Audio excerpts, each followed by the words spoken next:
John, I had a small business that we sold some time ago, and somebody was representing us. And his contention was you never make the first offer, because he always said, who makes the first offer loses. Could you speak to that? Okay.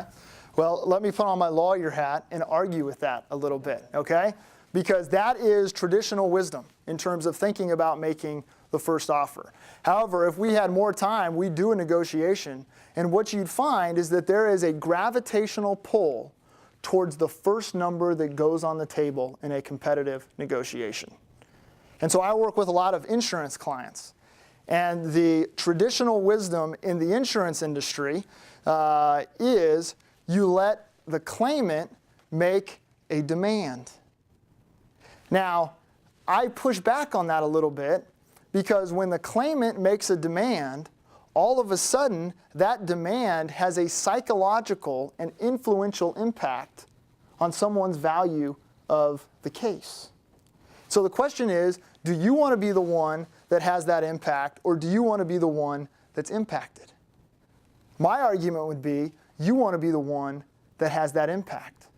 And so by making the opening offer, what you do is you manage the other side's expectations. And so I did a lot of personal injury kind of stuff. And the way I described it is I said, I don't want the claimant looking at lake property.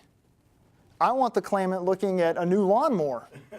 Okay? And so if you let the plaintiff's attorney come in and make the $1 million claim, the $1 million demand, then all of a sudden you have a claimant who's thinking, they're anchoring to $1 million.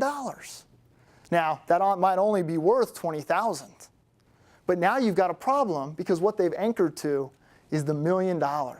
Those expectations have been set, and so it's harder to get that resolved. If you come in and let's say it is worth $20,000 and you make an offer of $3,500, then all of a sudden that same claimant is anchoring towards your $3,500.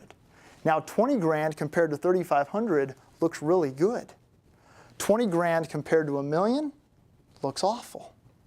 And so there is some profound influence that can be had with the very first number that goes on the table.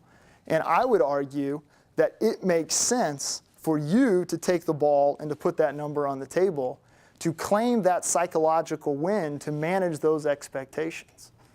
That's how I recommend that clients do it. But that is totally against conventional wisdom. I fully recognize that.